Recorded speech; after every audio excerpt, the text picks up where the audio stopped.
नमस्कार शेतकरी मित्रांनो, आपली माती आपले लोक या यूट्यूब चॅनलमध्ये तुमचं स्वागत आहे.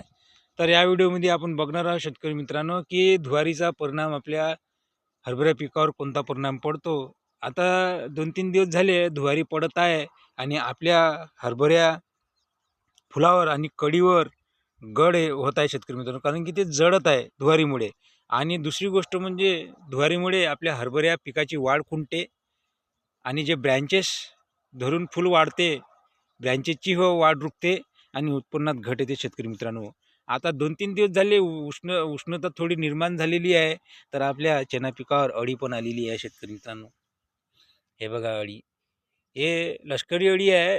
हे शेंडे कुतरतात आणि वाढ पण खुंटते शेतकरी मित्रांनो. तर आपण नेक्स्ट व्हिडिओमध्ये बघूया की अळी आणि फूल याचा धुवारीचा काय परिणाम पडतो, हे नेक्स्ट व्हिडिओमध्ये बघूया शेतकरी मित्रांनो.